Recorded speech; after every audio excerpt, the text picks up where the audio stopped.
Assalamualaikum viewers. Today we are going to start Dawn Opinion, namely Geo-economic Pivot by Ijaz Ahmad Chaudhry. Pivot कहते हैं महवर को। ठीक है, जियो economic महवर बना हुआ है, बेसिकली बहुत इंपॉर्टेंस का हामिल है।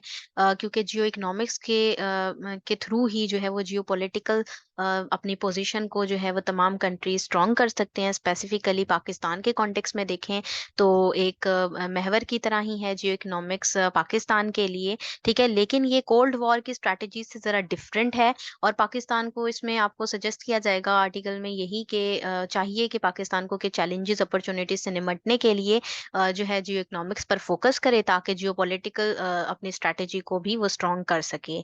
उसके अलावा तीन मेन रीजन जो है उसमें उसका जिक्र किया जाएगा इसके अंदर ओपिनियन में। ठीक है, जैसे कि आपको इंडो पैसिफिक का बताया जाएगा, मिडल ईस्ट और सेंट्रल एशिया जो हैं ये हाईलाइट किए जाएंगे इसके अंदर, क्योंकि ये रीजन जो है वो बहुत ज्यादा इंपॉर्टेंस का हामिल है। जियो इकोनॉमिक जो अप्रोच है वो हमें यहाँ पर काफी ज्यादा जो है वो फैलती हुई दिखाई दे रही है। और पाकिस्तान इससे किस तरह से फायदे हासिल कर सकता है और अपनी नेशनल सिक्योरिटी को किस तरीके से और नेशनल इंटरेस्ट को किस तरह से परवान चढ़ा सकता है, वो सब हमें इसमें देखने को मिलेगा।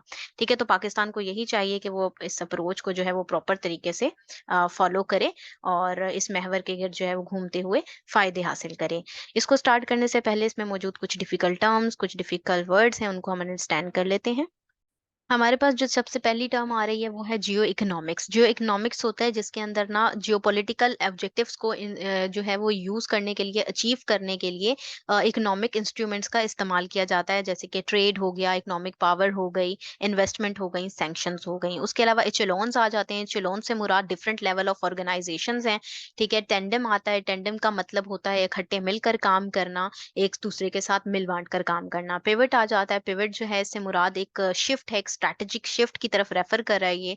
ठीक है, महवर, ठीक है, एक नई चीज की तरफ जो हमें लेकर जा रहा है। एडवर्सरीज आ जाता है। एडवर्सरीज दुश्मनों को, ओपोनेंट्स को, एनिमीज को कहते हैं। फिर स्क्यूड आ जाता है। स्क्यूड का मतलब अनफेयरली बाइस्ड को कह रहे हैं, यानी जिसका झुकाव एक तरफ नहीं है। ठीक है, वो थोड़ा सा तिरछा सा है। कन्फ्लुएंस आ जाता है। कन्फ्लुएंस का मतलब होता है मर्ज होना, दो चीजों का आपस में मिल जाना। ठीक है, अब रिप्रोचमेंट है। रिप्रोचमेंट का मतलब मेल मिलाप, मेल जोल को कह रहे हैं, रिलेशंस को कह रहे हैं, जो कॉर्डियल रिलेशंस होते हैं, भ्रातराना ताल्लुकात होते हैं। ठीक है, नेक्स्ट हमारे पास सोशो इकोनॉमिक आ जाता है। सोशो इकोनॉमिक से मुराद सोशल और इकोनॉमिक फैक्टर्स जिनमें दोनों शामिल हों। फिर एक्सट्रीकेट है। एक्सट्रीकेट का मतलब फ्री या रिलीज कर देना डिफिकल्टी से किसी चीज को। नेक्स्ट हमारे पास विस अविस है। विस अविस का मतलब कंपेयर करना किसी चीज के साथ, या इन रिलेशन टू जब हम बात करते हैं तो विस अविस की टर्म को यूज करते हैं। नेक्स्ट हमारे पास स्केप्टिक्स आ जाता है। स्केप्टिक्स से मुराद है जिसमें शको शुबात मौजूद हों, डाउट्स हों। नेक्स्ट हमारे पास हार्ड सिक्योरिटी इश्यूज हैं। हार्ड सिक्योरिटी इश्यूज रिलेट करते हैं मिलिट्री या डिफेंस मैटर से। ठीक है, नेक्स्ट हमारे पास प्राइमेसी आ जाता है। प्राइमेसी से मुराद यहाँ पर यही है कि इंपॉर्टेंट क्या है, सबसे ज्यादा इंपॉर्टेंट, बरतर, प्रोमिनेंट कौन सी चीज है। नेक्स्ट हमारे पास कॉम्प्रिहेंसिव है। कॉम्प्रिहेंसिव से मुराद जामियापन, जिसमें तमाम चीजें शामिल हों। प्रोस्पेक्ट्स इम्कानात को कहते हैं। आगे मेन्यू ऑफ इकोनॉमिक इंस्ट्रूमेंट्स हैं। इकोनॉमिक इंस्ट्रूमेंट्स में जो जो मेन्यू में शामिल है, यानी उससे रिलेटेड जो टूल्स यूज किए जा रहे हैं, जैसे इकोनॉमिक एक्टिविटीज हो रही हैं, इन्वेस्टमेंट हो रही है, या कोई सैंक्शंस लगाई जा रही हैं। नेक्स्ट हमारे पास टैरिफ वॉर्स आ जाती हैं। टैरिफ वॉर से मुराद यानी कि टैरिफ्स की जंग, यानी इंपोर्ट एक्सपोर्ट्स पे कुछ टैक्सेस आयद कर दिए जाएं, उस तरह से जो जंग की जा रही हो उसको कहते हैं। नेक्स्ट हमारे पास टेक्नोलॉजी वॉर आ जाती है। टेक्नोलॉजी वॉर से मुराद यही है जिसके अंदर एडवांस टेक्नोलॉजी यूज की जा रही हो, कंपटीशन हो रहा हो। ठीक है, टेक्नोलॉजिकल बेस पर। फिर कोनेंड्रम आता है। कोनेंड्रम का मतलब मुइम्मा या प्रॉब्लम को कहते हैं, जो बहुत ही कंफ्यूजिंग किस्म की मुश्किल प्रॉब्लम होती है या जिस पर सवालात उठाए जा रहे होते हैं। ये थी इसकी कुछ डिफिकल्ट टर्म जो हमने अंडरस्टैंड कर ली हैं। अब हम इसको स्टार्ट करते हैं। For nearly 2 years, the subject of geoeconomic has been discussed in Pakistan's academic and official echelons. ठीक है जी, 2 सालों से तकरीबन देखें तो हम सब्जेक्ट जो है जियो इकोनॉमिक्स का वो डिस्कस होता है पाकिस्तान के एकेडमिक में भी और ऑफिशियल एचेलॉन्स में भी, यानी डिफरेंट ऑर्गेनाइजेशंस गैदरिंग के अंदर भी। In an article published in this paper in December 2021, ठीक है, दिसंबर 2021 में जो पब्लिश हुआ था पेपर, उसमें जो आर्टिकल था, this writer had discuss the prospects of geoeconomics benefiting Pakistan by leveraging our economic geography to address geostrategic challenges। तो राइटर ने यही डिस्कस किया था, उसमें इम्कानात जो थे जियो इकोनॉमिक्स के, जो पाकिस्तान को लेवरेज प्रोवाइड करेंगे, बेनिफिट देंगे इकोनॉमिक ज्योग्राफी के हवाले से, और एड्रेस करेंगे जियो स्ट्रेटेजिक चैलेंजेस को। It being understood that Jio economic is not a replacement for Jio politics and both must work in tandem. लेकिन ये भी अंडरस्टूड किया जाए उसमें कि जो जियो इकोनॉमिक्स है वो रिप्लेसमेंट नहीं है जियो पॉलिटिक्स की, बल्कि दोनों को साइड बाय साइड चलकर दोनों को खट्टे मिलकर काम करना करना है। However, it is important to recognize that Pakistan's pivots to geoeconomics is different from the way the term evolved in the Cold War context. तो ताहम हम देखें तो ये important है अंडरस्टैंड करना, रिकॉग्नाइज करना कि पाकिस्तान का जो जियो इकोनॉमिक का ट्रेंड है अगर देखें तो वो डिफरेंट है, जो इवॉल्व हुई थी ना टर्म कोल्ड वॉर में, उस कॉन्टेक्स्ट से ये बिल्कुल डिफरेंट है। US strategist propose to use geo economics to gain geo political advantage against adversaries. US की स्ट्रेटेजिस्ट यही प्रोपोज किया उन्होंने भी कि यूज किया जाए जियो इकोनॉमिक्स को जो पॉलिटिकल एडवांटेज के लिए, ठीक है, एडवर्सरीज या एनिमीज के अगेंस्ट जाके।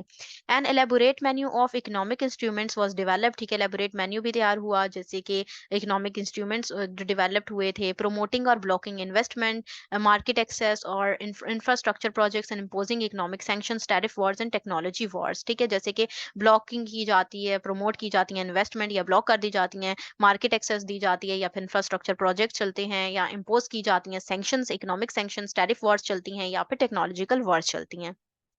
This represented a skewed dimensions of geo-economics suiting only stronger economies. तो फिर ये जो डायमेंशन थी वो सिर्फ और सिर्फ सूट करती थी स्ट्रॉन्गर इकोनॉमीज को, while working against vulnerable ones, और ये वर्क करती है किसके अगेंस्ट, जो कमजोर स्टेट्स होती हैं उनके खिलाफ।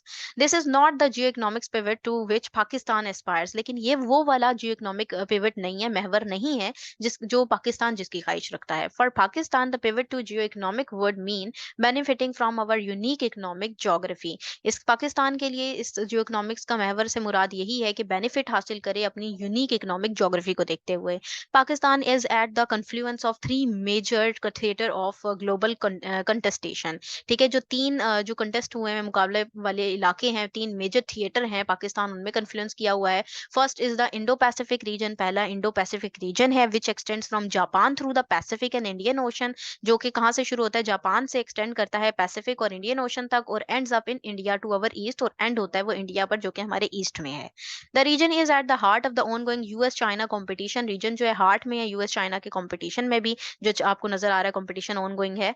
Pakistan as a neighbour of both India and China can not shy away from the challenges emanating from this region. Pakistan neighbour है दोनों का ही, इंडिया का भी चाइना का भी, और वो जो नए निकलने वाले रीजन में जो चैलेंजेस हैं, उभरते हुए चैलेंजेस से शाई नहीं होता, उनसे अवे नहीं करता है।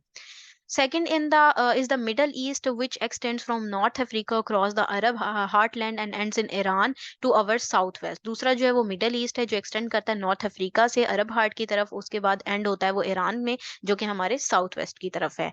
Momentous winds of change are sweeping across this vast region, और बहुत सी जो विंड्स हैं वो चेंजेस वाली आ रही हैं इस पूरे रीजन के अंदर, वास्ट रीजन में।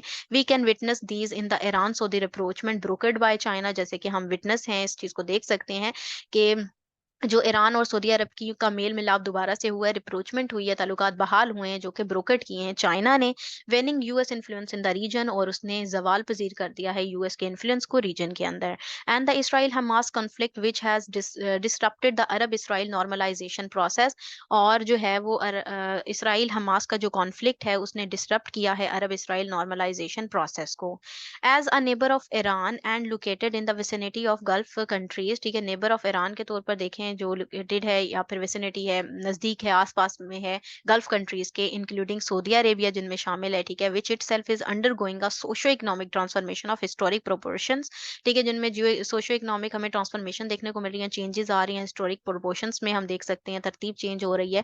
Pakistan can not stay aloof from this development, तो पाकिस्तान इससे तनहा नहीं हो सकता, अलहदा नहीं हो सकता, अलग नहीं हो सकता इन डेवलपमेंट से।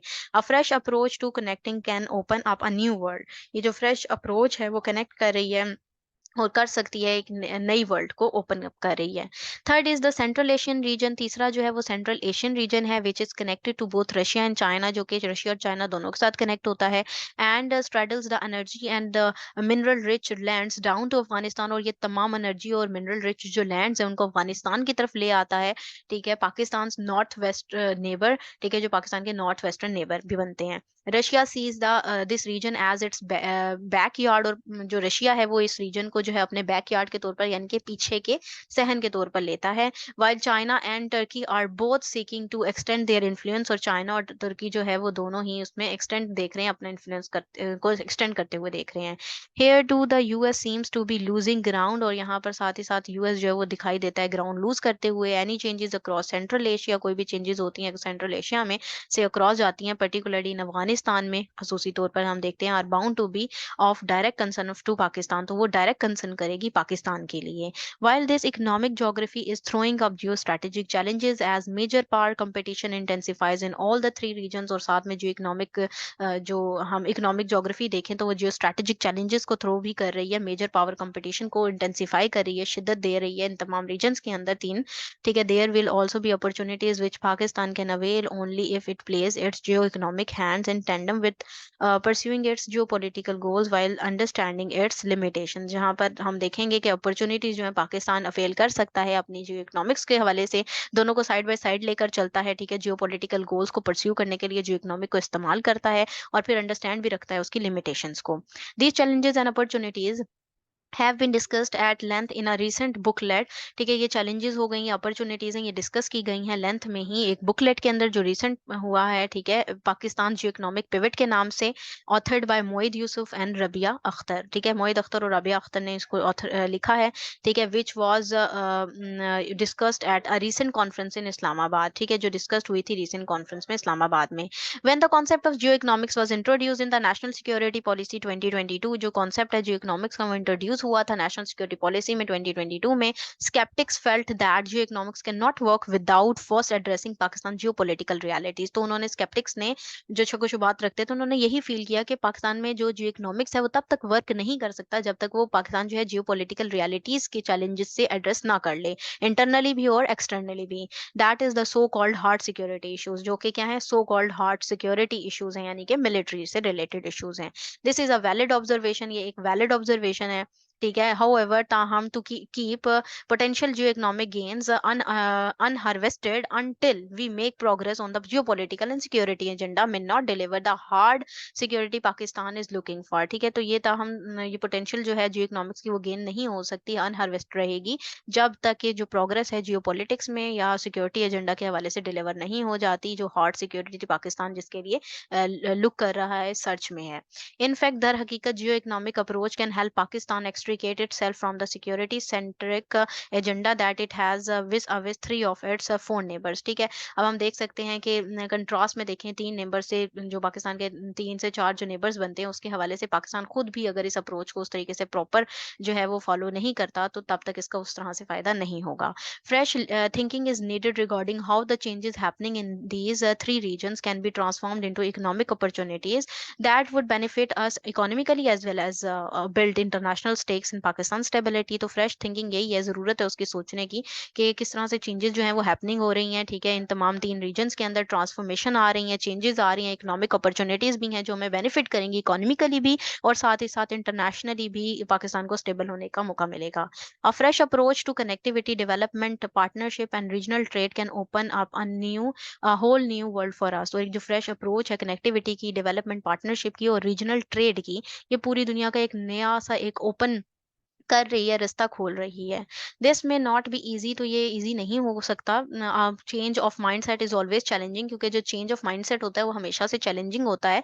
अलामा Iqbal rightly indicated in his poetry that being afraid of new ways and insisted on old ones is the only difficult stage is the life of nations. ठीक है, तो जैसे कि अलामा इकबाल ने डायरेक्टली राइटली जो इंडिकेट किया था अपनी पोइट्री के अंदर के जो उन रस्तों से देखा जाए, जो उनके खतरात हैं उनको देखा जाए और उनके ओल्ड वंस को भी देखा जाए, इंसिस्ट किया जाए, तो सिर्फ और सिर्फ जो डिफिकल्ट स्टेज होती है लाइफ ऑफ नेशंस में उनमें यही होती है कि वो नए रास्तों को किस तरह से तलाश करेंगे. The national security policy 2022 provides a good beginning by introducing a comprehensive concept of national security. ठीक है, जो ये पॉलिसी है एनएसपी की 2022 की, ठीक है, वो प्रोवाइड करती है एक नई एक अच्छी बिगनिंग. ठीक है, इंट्रोड्यूस करके एक जामिया किस्म का कॉन्सेप्ट नेशनल सिक्योरिटी का, ट्रेडिशनल डिफेंस का, इकोनॉमिक सिक्योरिटी का, ह्यूमन सिक्योरिटी का, with primacy given to economic security, साथ ही साथ इकोनॉमिक सिक्योरिटी में प्राइमेसी भी, and within that realm to geo economics, और साथ ही साथ जियो इकोनॉमिक के रेलम में रहते हुए. The logic is not difficult to comprehend, तो लॉजिक जो समझना इतना मुश्किल नहीं है. Stronger economy bring prosperity render the country relevant in a global context. एक स्ट्रॉन्गर इकोनॉमी जो है वो प्रॉस्पेरिटी लेकर आती है, कंट्री को रेलेवेंट है कंट्री उसके होता है, ठीक है, ग्लोबल कॉन्टेक्स्ट में, और makes ample resources available to defend against any aggression from outside, और एम्पल रिसोर्सेज भी अवेलेबल होते हैं डिफेंड करने के लिए किसी भी एग्रेशन से अगेंस्ट, ठीक है, आउटसाइड हम जाते हैं अगर, तो इंटरनेशनल पॉइंट ऑफ व्यू से बहुत ज़्यादा इंपॉर्टेंट है एंड आईआर के पॉइंट ऑफ व्यू से इंपॉर्टेंट है, पाकिस्तान अफेयर और करंट अफेयर के हवाले से भी बहुत ज़्यादा इंपॉर्टेंट है। अगर आप लोगों को ये पसंद आया तो काइंडली इसको लाइक कीजिएगा, शेयर कीजिएगा। Thank you very much. अल्लाह हाफिज़।